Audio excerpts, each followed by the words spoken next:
گھٹیا انسان، میں نے پردہ چشم پر اسماعیل کے ابھرتے چہرے کو دیکھتے ہوئے نفرت آمیز لہجے میں کہا۔ خون کی گردش بھی تیز ہو گئی تھی۔ اس میں کوئی شک نہیں، وہ واقعی ایک گھٹیا انسان ہے۔ جولیا کے لہجے میں بھی نفرت کا عنصر واضح تھا۔ میں اس کی بیٹی کی عمر کی ہوں۔ میں اکثر سوچتی ہوں ایسے سنکی اور عمر رسیدہ مرد اپنی بیٹیوں کی عمر کی لڑکیوں سے دوستیاں کیوں کرنے کے خواہش مند ہوتے ہیں؟ شاید ایسے مرد ہوس پرست ہوتے ہیں۔ میں نے اپنا خیال ظاہر کیا۔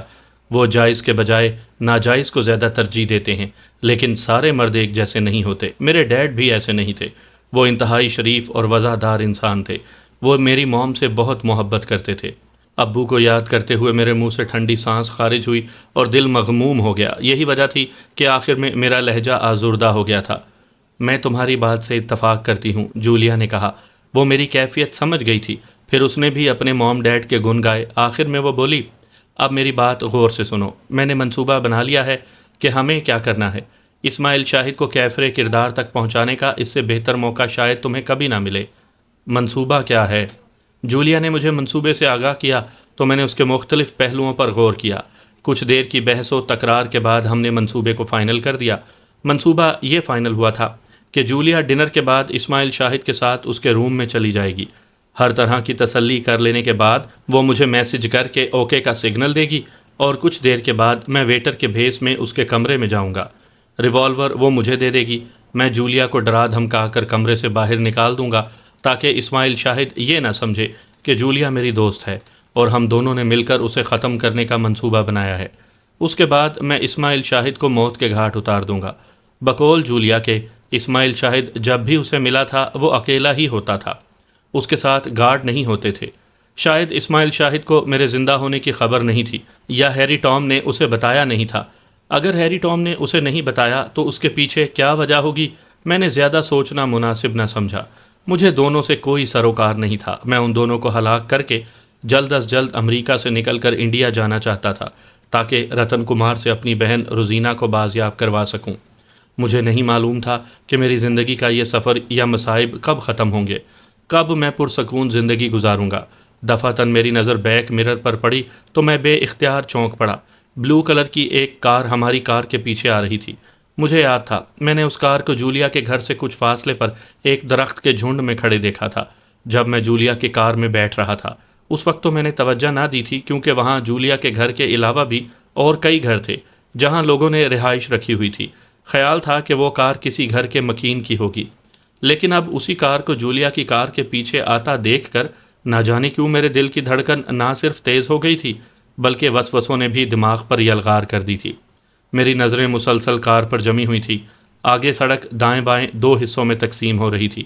جولیا نے کار دائیں طرف موڑی تو بلیو کار بھی اسی طرف موڑ آئی تھی۔ تب مجھے یقین ہو گیا کہ اس کار میں سوار افراد ہمارا ہی تعاقب کر رہے ہیں۔ یک لخت مجھے خطرے کی بو محسوس ہوئی اور ساتھ ہی میری چھٹی حس بھی بیدار ہو گئی۔ جولیا، میں نے کہا تو اس نے میرے لہجے میں چھپی سنگینی کو شاید محسوس کر لیا تھا، اس لیے اس نے چونک کر میری طرف دیکھا۔ ہاں بولو، ایک کار ہمارا تعاقب کر رہی ہے۔ کیا؟ بے اختیار کہتے ساتھ ہی اس نے بیک مرر میں دیکھا۔ اگلے ہی لمحے اس کے چہرے کے تاثرات بھی بدل گئے۔ او ہو، یہ کار تمہارے گھر سے ہمارا تعاقب کر رہی ہے۔ میں نے گویا اطلاع دی۔ یہ وہیں ایک درخت کی جھنڈ میں موجود تھی۔ تم نے پہلے کیوں نہیں بتایا؟ میں نے بھی ابھی نوٹ کیا ہے۔ یہ مارکس کی کار ہے، جولیا نے بتایا تو میں حیران ہوئے بغیر نہ رہ سکا۔ خیر، میں اس کا بندوبست کرتی ہوں، کہتے ساتھ ہی اس نے ڈیش بورڈ سے ایک ریوالور نکال لیا۔ میں اس کا مقصد سمجھ گیا تھا کہ وہ کیا کرنا چاہتی ہے۔ اس سے پہلے کہ وہ اپنی فائرنگ کا آغاز کرتی، دفعتاً پچھلی کار سے ہماری کار پر فائرنگ ہوئی۔ فائرنگ کرنے والے کا نشانہ ٹائر ہی تھا، اس لیے دھماکے کی آواز کے ساتھ ہی ٹائر برسٹ ہو گیا اور کار تیزی سے ڈگمگا گئی۔ اس کے ساتھ ہی جولیا کے ہاتھ سے ریوالور نکل کر کار میں گرا اور اس نے جلدی سے اسٹیئرنگ وہیل گھما کر کار کو سنبھالنے کی پوری کوشش کی۔ میرا سر بھی کھڑکی کے شیشے سے ٹکرایا تھا لیکن مجھے کوئی چوٹ نہیں لگی تھی۔ جولیا سے کار نہ سنبھلی اور دائیں طرف گھنی جھاڑیوں میں گھستی چلی گئی، پھر ایک جھٹکے سے رک گئی۔ صد شکر کے سڑک کے کناروں پر گھنی جھاڑیاں تھیں جن کے باعث کار الٹی نہیں تھی، ورنہ ہمیں چوٹیں لگ سکتی تھیں۔ جولیا ریوالور اٹھاتے ہوئے تیز لہجے میں بولی، کار سے اترو، جلدی کرو۔ تبھی ہماری سماعتوں میں کار کے ٹائروں کی چرچرانے کی آواز سنائی دی۔ میں جلدی سے دروازہ کھول کر کار سے باہر نکل آیا۔ اس دوران جولیا نے بھی پھرتی کا مظاہرہ کیا تھا۔ ہم دونوں جھاڑیوں کو رونتے ہوئے آگے کی طرف دوڑے۔ جھاڑیاں گھنی ہونے کے ساتھ ساتھ قد آدم بھی تھیں۔ دفعتاً فضا گولی کے چلنے کی آواز سے مرتعش ہوئی۔ شاید ہم دونوں میں سے کسی پر گولی چلائی گئی تھی، لیکن گھنی جھاڑیوں کی بدولت ہم گولی کا نشانہ بننے سے محفوظ رہے۔ جواباً جولیا نے بھی مڑ کر گولی چلا دی۔ میں نے اسے ایک عام لڑکی سمجھا تھا، لیکن وہ تو ماہر نشانے باز تھی۔ جیسے ہی اس نے گولی چلائی تھی تو ساتھ ہی ایک انسانی چیخ نے بھی خاموش فضا میں ارتعاش پیدا کیا تھا۔ ہم مسلسل جھاڑیوں کو رونتے ہوئے آگے کی طرف پیش قدمی کرتے رہے۔ متعاقب افراد بھی ہمارے پیچھے آ رہے تھے۔ ان کی تعداد کا کوئی اندازہ نہیں تھا۔ جھاڑیوں میں جیسے ہلچل مچی ہوئی تھی۔ اندازہ نہیں تھا کہ ہم کدھر جا رہے ہیں، بس ناک کی سید میں ہی چلے جا رہے تھے۔ کچھ دیر کے بعد میں نے جولیا کو تجویز پیش کی۔ میرا خیال ہے ہمیں بھاگنے کے بجائے ان پر قابو پانا چاہیے۔ اس نے میری تجویز سے اتفاق کیا اور ہم وہیں رک کر چوکنے انداز میں متعاقب افراد کے آنے کا انتظار کرنے لگے۔ جولیا اور میں آمنے سامنے جھاڑیوں میں دب کے بیٹھے تھے۔ یوں کہ آنے والوں کو ہم دکھائی نہیں دے سکتے تھے، البتہ ان پر قابو پانے میں ہمیں آسانی ہو جاتی۔ 3 منٹ گزر گئے لیکن متعاقب افراد اس طرف نہ آئے تو ہمیں بے چینی ہوئی۔ ذہن میں خیال آیا کہ کہیں وہ واپس نہ چلے گئے ہوں، کیونکہ فضا میں گہرا سکوت طاری ہو گیا تھا۔ یہ بھی ممکن تھا کہ وہ جھاڑیوں میں ہی چھپے بیٹھے ہوں، جیسے ہی ہم باہر نکلیں تو ہمیں چھاپ لیں۔ میں نے جولیا کی طرف دیکھا تو اس نے کچھ کہنے کے لیے منہ کھولا ہی تھا کہ میں نے جلدی سے اپنے ہونٹوں پر انگلی رکھ کر اسے خاموش رہنے کا اشارہ کیا۔ وہ ہونٹ بھینچ کر خاموش ہو گئی۔ ریوالور بدستور اس کے ہاتھ میں تھا۔ دفعتاً میرے حساس کانوں میں آہٹ سنائی دی، جیسے کوئی دبے قدموں اور جھاڑیوں کو انتہائی احتیاط سے ہٹاتا ہوا آ رہا ہو۔ میں نے سمت کا اندازہ لگانے کی کوشش کی۔ دفعتاً کسی نے انتہائی دھیمی آواز میں کہا، کہاں جا سکتے ہیں وہ؟ دوسری آواز سنائی دی، وہ یہیں کہیں جھاڑیوں میں چھپے ہوئے ہیں۔ او ہو، پھر تو وہ اچانک ہی ہم پر حملہ کر سکتے ہیں۔ ہاں، باس نے کہا ہے کہ بے شک جولیا کو مار دو، لیکن مورس اسے زندہ چاہیے۔ یقیناً جولیا بھی سن رہی تھی، لیکن شاید اسے سمجھ نہیں آیا تھا کہ متعاقب افراد آپس میں کیا باتیں کر رہے ہیں۔ دوسرے نے کسی باس کا نام لیا تھا۔ میرے خیال کے مطابق وہ یقیناً مارکس ہی ہوگا۔ پھر آگے بڑھیں یا ان کے باہر نکلنے کا انتظار کریں؟ پہلے نے کہا۔ ٹرمپ کی حالت خراب ہو رہی ہے، خون زیادہ بہہ جانے کی وجہ سے وہ مر بھی سکتا ہے۔ دوسرے نے جواب دیا۔ میں نے اس کے زخم پر کس کر کپڑا باندھ دیا تھا، خون بہنا رک گیا ہوگا، لیکن جولیا اور مورس کو بھی تو نہیں چھوڑ سکتے۔ کیا تمہیں یقین ہے کہ وہ مورس ہی ہے؟ اس کی بات پر میں چونکا تھا۔ دوسرے نے کہا، یہ تو میں بھی نہیں جانتا کہ وہ مورس ہے یا کوئی اور، چونکہ وہ جولیا کے ساتھ ہے، وہ یقیناً مورس ہی ہوگا۔ بہرحال انہیں تلاش کرتے ہیں۔ میں خفیف سا مسکرایا، یعنی وہ میری طرف سے یقینی اور غیر یقینی کیفیت میں تھے کہ میں مورس ہوں یا کوئی اور۔ میں نے دل ہی دل میں جولیا کو داد دی، جس نے میرا حلیہ ہی یکسر بدل دیا تھا۔ تاہم میں نے اشاروں میں جولیا کو ہوشیار رہنے کا اشارہ کر دیا تھا کہ متعاقب افراد آ رہے ہیں اور ہمیں ہر حالت میں ان پر قابو پانا ہے۔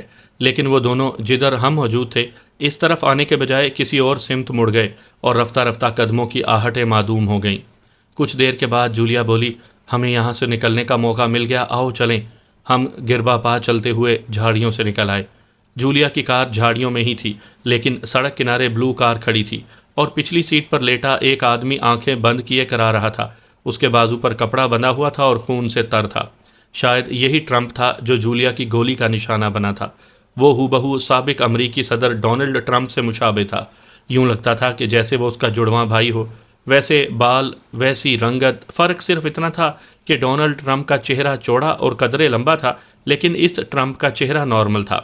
اس کی حالت خراب تھی، لیکن ہم کچھ نہیں کر سکتے تھے کیونکہ اگنیشن میں چابی بھی موجود نہیں تھی، ورنہ پہلے ہم نے یہی سوچا تھا کہ ہم وہ کار لے کر شہر روانہ ہو جاتے ہیں اور زخمی کو کسی ہسپتال میں داخل کروانے کے بعد ہم اپنے ہوٹل چلے جائیں گے۔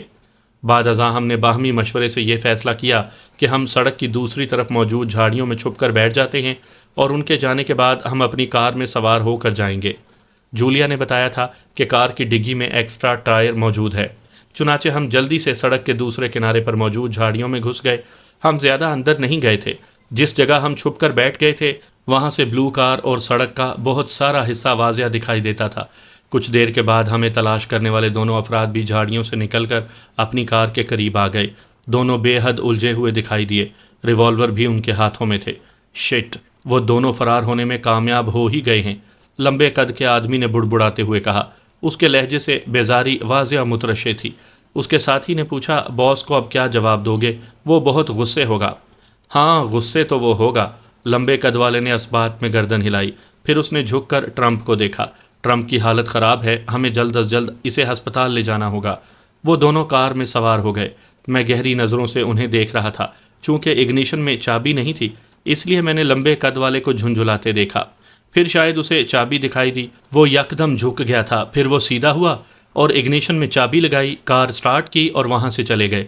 جب تک کار کی آواز ہمیں سنائی دیتی رہی، ہم جھاڑیوں میں دبکے رہے۔ جب کار کی آواز آنا بند ہو گئی تو ہم دونوں جھاڑیوں سے نکل کر سڑک پر آ گئے۔ بلو کار بہت دور چلی گئی تھی اور جب وہ ہماری نظروں سے اوجھل ہو گئی تو ہم سڑک کراس کر کے دوسری طرف جھاڑیوں میں گھس کر کار کے پاس آ گئے۔ جولیا نے پھرتی سے اگنیشن سے چابی نکالی اور ڈگی کھول کر ایک ٹائر نکال لیا۔ ٹائر تبدیل کرنے میں نے بھی اس کی مدد کی اور 10 منٹ کے بعد کار کا ٹائر تبدیل ہو گیا۔ کچھ دیر کے بعد ہم کار میں سوار شہر کی طرف روانہ ہو گئے۔ سامعین کرام، آپ سن رہے ہیں ایک دلچسپ اردو کہانی جس کا نام ہے روسیہ۔ یہ اس سلسلے کی قسط نمبر 81 یعنی 81 ہے۔ مجھے امید ہے آپ کو میری یہ کاوش پسند آ رہی ہوگی۔ آپ نے اگر ابھی تک میرا چینل کہانی گھر سبسکرائب نہیں کیا تو ابھی میرے چینل کو سبسکرائب کر کے بیل نوٹیفیکیشن آن کر لیجئے تاکہ آنے والی ہر نئی کہانی کی اطلاع بر وقت آپ کو مل سکے۔ 1 گھنٹے کے سفر کے بعد ہم بخیر و عافیت ہوٹل پہنچ گئے۔ اس بار جولیا نے شہر جانے کے لیے متبادل راستہ اختیار کیا تھا، اس لیے ہمیں 1 گھنٹہ لگا تھا۔ ہوٹل پہنچتے ہی جولیا مجھے اپنے آفس میں لے جانے کے بجائے ایک کمرے میں چھوڑ گئی۔ ساتھ ہی ہدایت بھی کی کہ میں بلا ضرورت کمرے سے باہر نہ نکلوں۔ اگر کسی چیز کی ضرورت ہو تو میں انٹرکام کے ذریعے اسے بتا دوں۔ اس نے اپنے آفس کا فون نمبر بتا دیا تھا۔ وہ جانے لگی تو میں نے کہا، بات سنو۔ ہاں بولو۔ وہ پلٹ کر مجھے دیکھنے لگی۔ ہیری ٹام کے آدمی میری تلاش میں یہاں بھی آ سکتے ہیں۔ میرے دل میں یہ خدشہ تھا، اس لیے میں نے جولیا کے گوش گزار کر دیا۔ اس نے لمحہ بھر کو کچھ سوچا، پھر بولی، تمہارا خدشہ درست ہے، لیکن وہ قانون کو ہاتھ میں لینے کی کوشش نہیں کرے گا۔ یہاں میرا حکم چلتا ہے، اس لیے بے فکر ہو جاؤ۔ اگر ہیری ٹام کے آدمیوں نے یہاں آ کر کچھ گڑبڑ کرنے کی کوشش کی تو ان میں سے کوئی بھی زندہ نہیں جا سکے گا۔ اس کا اطمینان بتا رہا تھا کہ وہ واقعی ہیری ٹام سے خوفزدہ نہیں ہے۔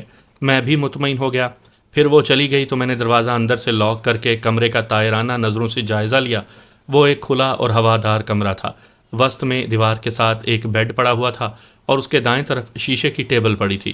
ٹیبل خالی تھی لیکن شیشہ صاف و شفاف تھا۔ بیڈ کے ساتھ ہی دیوار پر انٹرکام لگا ہوا تھا۔ بائیں دیوار کے کونے میں چھوٹا سا ایک دروازہ تھا جو یقیناً واش روم کا تھا۔ اس کے ساتھ ہی الماری تھی۔ بیڈ کے سامنے والی دیوار میں بڑی ایک کھڑکی تھی جس پر گرے کلر کا دبیز پردہ لگا ہوا تھا۔ دن کی روشنی پردے سے گزر کر کمرے کی تاریکی دور کرنے کی پوری کوشش کر رہی تھی۔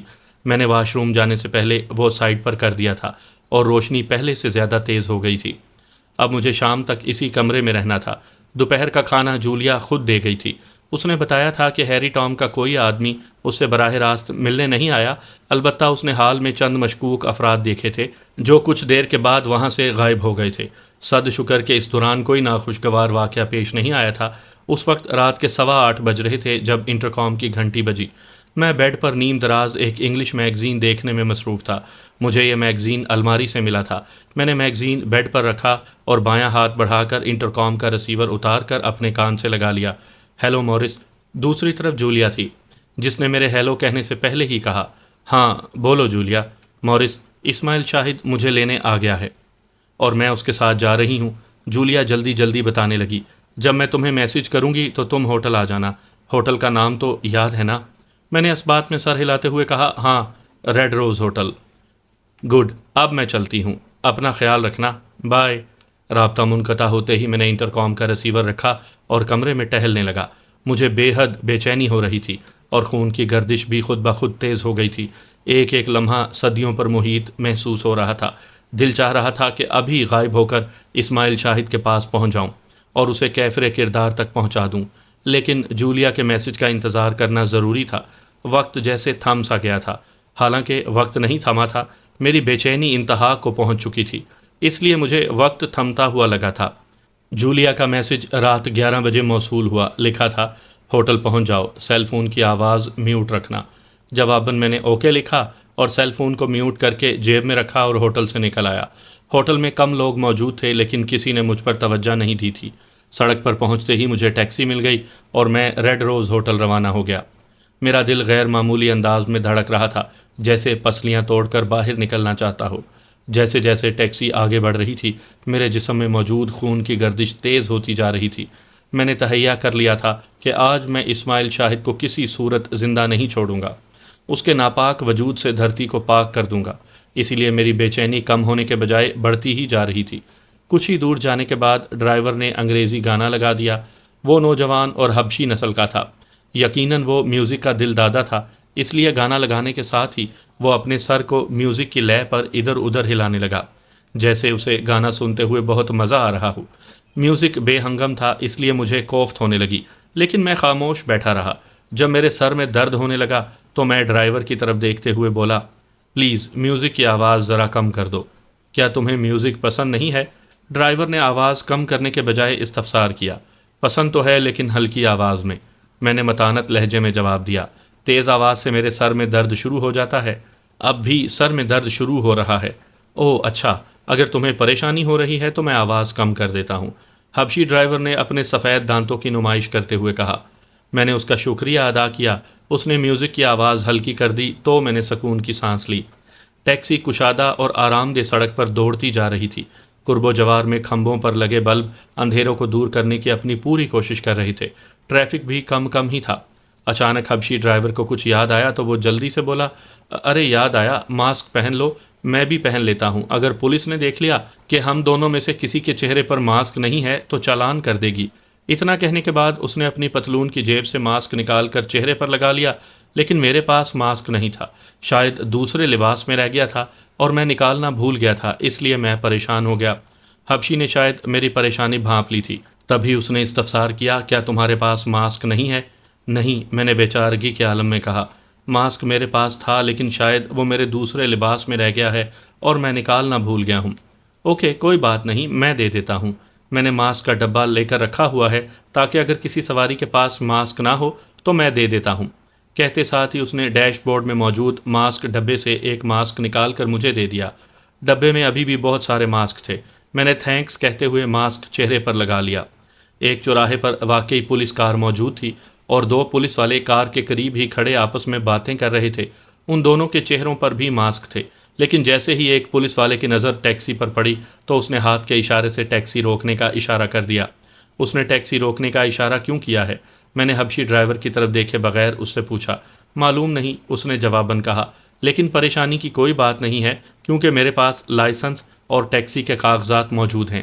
کہتے ساتھ ہی اس نے ٹیکسی پولیس کار کے قریب روک دی تو وہی پولیس والا جس نے ٹیکسی روکنے کا اشارہ کیا تھا تیز چلتا ہوا ٹیکسی کے قریب آیا اور کھڑکی پر جھک کر ہمیں دیکھنے لگا۔ ٹھیک ہے، جا سکتے ہو، پولیس والے نے کہا تو حبشی نے شکریہ کہتے ہوئے ٹیکسی آگے بڑھا دی۔ انہوں نے ماسک چیک کرنا تھا، حبشی نے کہا۔ ویسے بھی ماسک پہننا بے حد ضروری ہے۔ آج میں ٹی وی پر دیکھ رہا تھا کہ کورونا کی تیسری لہر بے حد خطرناک ہے۔ صحیح کہہ رہے ہو، میں نے اس کی تائید میں کہا۔ مجھے اپنے ملک کے وہ لوگ یاد آ گئے جو ماسک نہیں پہنتے اور لاپرواہی کا مظاہرہ کرتے ہیں۔ حالانکہ اپنی اور اپنے خاندان کی حفاظت کے پیش نظر ہمیں اس وبا سے بچنے کے لیے ماسک پہننا چاہیے، باقی جو قسمت کو منظور۔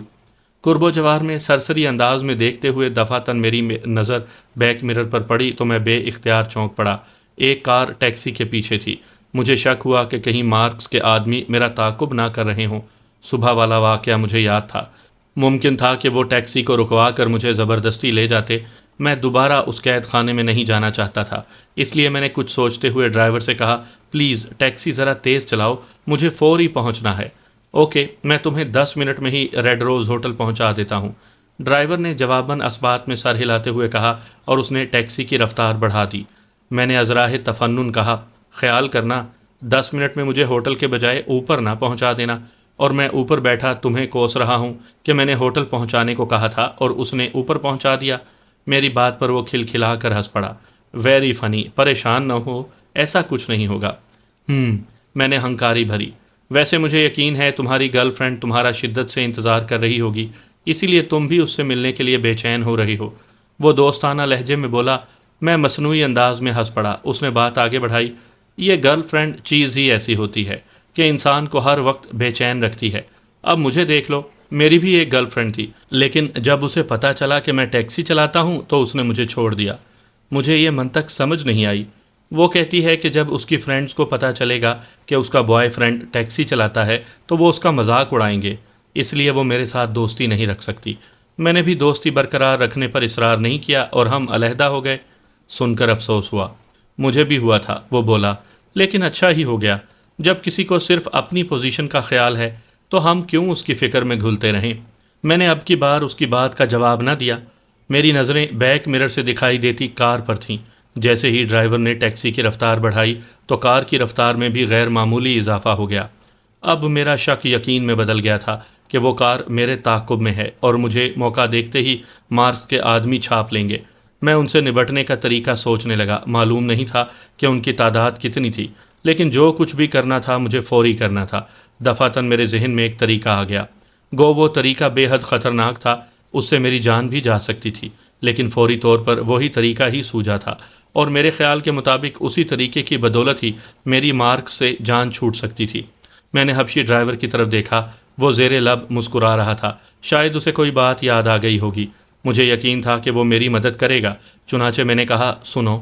بولو، اس نے ترنت کہا۔ کیا تم میری مدد کرو گے؟ میں نے پوچھا تو اس نے چونک کر پہلے میری طرف دیکھا، پھر ڈرائیور پر توجہ مرکوز کر دی۔ کیسی مدد؟ کیا تمہاری گرل فرینڈ ناراض ہے؟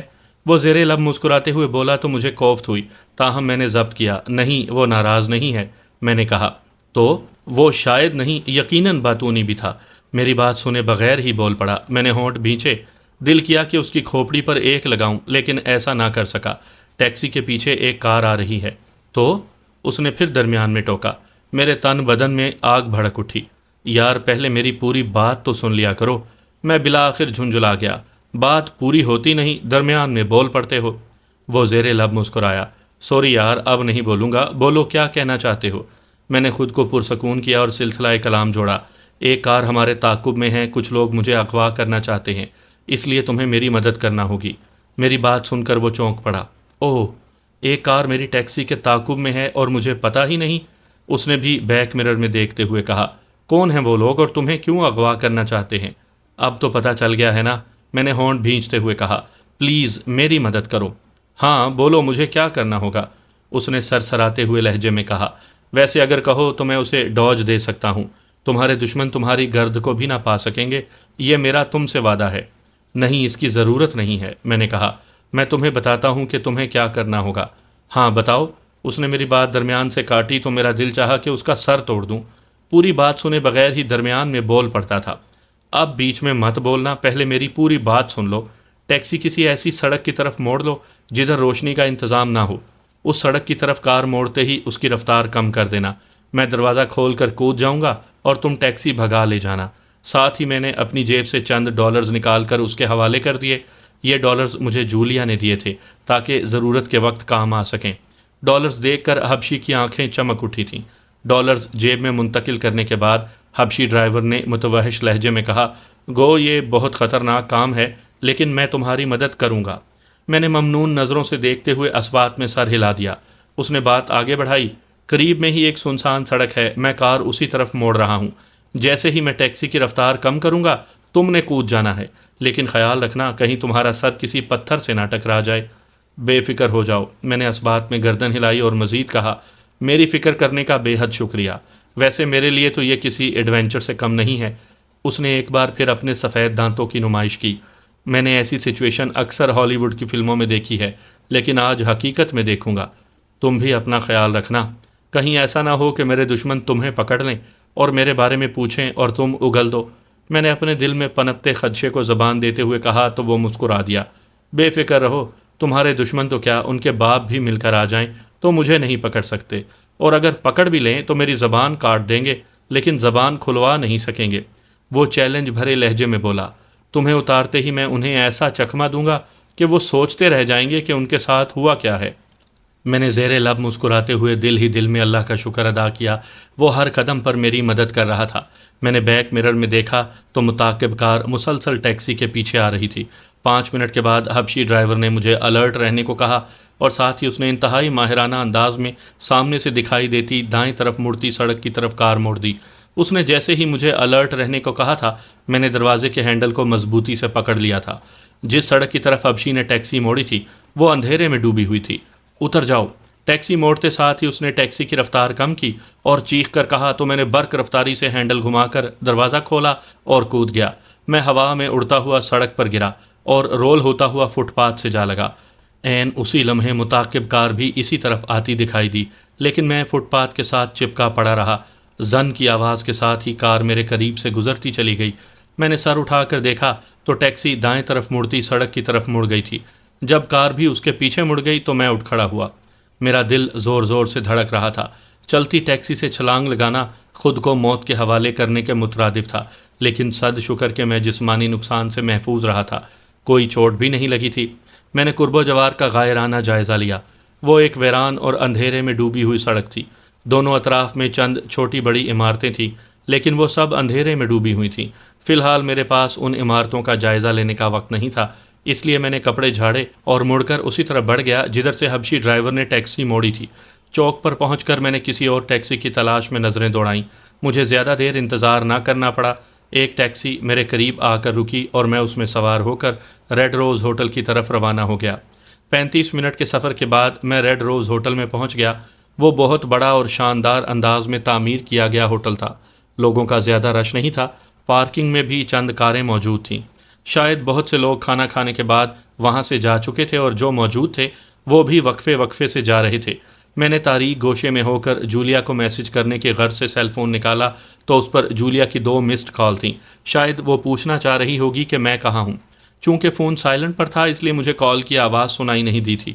میں نے اسے میسج کیا، میں ہوٹل پہنچ گیا ہوں۔ چند سیکنڈ کے بعد ہی کال آ گئی۔ میں نے کال ریسیو کی تو وہ بولی، بڑی دیر سے پہنچے ہو۔ راستے میں مارکس کے آدمی تعاقب میں لگ گئے تھے۔ میں نے صراحت سے کہا، انہیں ڈاج دینے کے لیے دیر ہوئی۔ او ہو، اس کی تشویش بھری آواز میری سماعت میں پڑی۔ کہیں انہوں نے تمہیں ہوٹل میں داخل ہوتے تو نہیں دیکھا؟ نہیں، میں نے مطمئن لہجے میں کہا، بے فکر رہو، اب میں کہاں آؤں؟ تم تیسری منزل کے کمرہ نمبر 51 میں آ جاؤ، جولیا نے بتایا۔ اسماعیل شاہد؟ اس نے میری بات کاٹی، وہ بے ہوش ہے۔ میں نے مطمئن انداز میں سانس لی۔ اوکے، میں آ رہا ہوں۔ کال منقطع کر کے میں نے سیل فون پتلون کی جیب میں رکھا اور تیز تیز قدموں سے چلتا ہوا داخلی دروازے کی طرف بڑھا۔ جیسے ہی میں شیشے کے دروازے کے قریب پہنچا تو دروازہ آٹومیٹک سلائیڈ ہوا اور میں اندر داخل ہو گیا۔ ہال بے حد وسیع و عریض تھا اور بائیں سائڈ پر ترتیب کے ساتھ کرسیاں اور شیشے کی میزیں پڑی تھیں۔ کچھ انگریز وہاں بیٹھے کھانا کھانے کے ساتھ ساتھ خوش گپیوں میں بھی مصروف تھے۔ سیڑھیوں کے نیچے ایک بڑا سا کاؤنٹر تھا جہاں اس وقت ایک لڑکا اور ایک لڑکی موجود تھے۔ ہال کا دایاں سائیڈ خالی تھا۔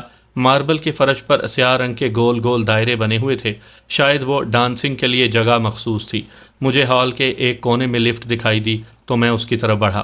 5 منٹ کے بعد میں لفٹ کے ذریعے تیسری منزل پر پہنچا اور ایک ایک نمبر دیکھتا ہوا راہداری میں چل دیا۔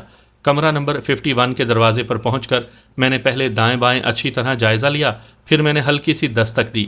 جولیا شاید میری ہی منتظر تھی، اس لیے اس نے جھٹ سے دروازہ کھول دیا۔ اسے دیکھ کر میں بے اختیار چونک پڑا کیونکہ اس نے میک اپ سے اپنا حلیہ بدلا ہوا تھا۔ آ جاؤ کہتے ساتھ ہی جولیا نے مجھے اندر داخل ہونے کے لیے راستہ دیا۔ میں اندر آ گیا تو اس نے دروازہ بند کر دیا۔ وہ کمرہ بھی کافی کھلا اور قیمتی فرنیچر سے سجا ہوا تھا۔ بیڈ پر اسماعیل شاہد عالم بے ہوشی میں پڑا ہوا تھا۔ وہ شب خوابی کے پورے لباس میں تھا۔ جولیا بھی مکمل لباس میں تھی اور زیر لب مسکرا رہی تھی۔ میز پر شراب کی بوتل اور 2 جام پڑے ہوئے تھے۔ ایک جام میں شراب تھی جبکہ دوسرا خالی تھا۔ اسماعیل شاہد کو دیکھتے ہی مجھے اپنے اندر آتش فشاں لاوے کی طرح پھٹتا ہوا محسوس ہوا۔ اعصاب تن گئے اور آنکھوں میں گویا خون اتر آیا۔ لو، تمہارا شکار بے ہوش پڑا ہے۔ جولیا کی آواز میری سماعت میں پڑی۔ وہ اسماعیل شاہد کی طرف اشارہ کر رہی تھی۔ یہ لو ریوالور اور اسے مار دو، پھر ہم یہاں سے نکل چلیں۔ میں نے مڑ کر دیکھا تو جولیا کے ہاتھ میں ریوالور تھا۔ میں نے کانپتے ہاتھوں سے ریوالور لے کر اچھی طرح چیک کیا، پھر اسے پتلون کی جیب میں رکھا تو جولیا مستفسر ہوئی، تم نے ریوالور جیب میں کیوں رکھ دیا؟ اسے مار کر اپنا بدلہ لو۔ میں نے زہریلے لہجے میں کہا، میں اسے آسانی سے موت کے حوالے نہیں کروں گا۔ میں اسے پہلے ہوش میں لاؤں گا اور بتاؤں گا کہ میں موت بن کر اس کے سر پر پہنچ گیا ہوں۔ میں اس کی بے بسی دیکھنا چاہتا ہوں۔ جب یہ مجھے بے بس دیکھ کر کہے لگایا کرتا تھا، وہ مناظر میری آنکھوں کے سامنے عکس کی صورت میں ابھر آئے تھے۔ جب اسماعیل شاہد میری بے بسی پر ہنستا تھا، کہے لگاتا تھا، آج وہی شخص میرے سامنے بے بسی کے عالم میں موجود تھا جو بڑے کروفر سے کہتا تھا کہ میں اس کا کچھ نہیں بگاڑ سکتا، وہ جو چاہے کر سکتا ہے۔ لیکن شاید وہ یہ بھول گیا تھا کہ اللہ کی لاٹھی بے آواز ہے۔ وقت کبھی ایک سا نہیں رہتا اور نہ ہی وقت کسی کا دوست ہے اور نہ رہا ہے۔ ٹھیک ہے، لیکن جلدی کرو، جولیا میرا ارادہ سمجھتے ہوئے بولی، ویسے میں اگر چاہتی تو اسے خود بھی موت کے حوالے کر سکتی تھی، لیکن چونکہ تم نے اس سے بدلہ لینا تھا اس لیے میں نے ایسا نہیں کیا۔ اسے بے ہوش ہوئے کتنی دیر ہوئی ہے؟ میں نے استفسار کیا۔ 1 گھنٹہ ہونے والا ہے، جولیا اندازہ لگاتے ہوئے بولی۔ ویسے میں نے اس کی شراب میں بے ہوشی کی 1 گولی ڈال دی تھی تاکہ اگر شراب اثر نہ کرے تو گولیاں اثر کر جائیں اور یہ جلد ہی ہوش میں نہ آ سکے۔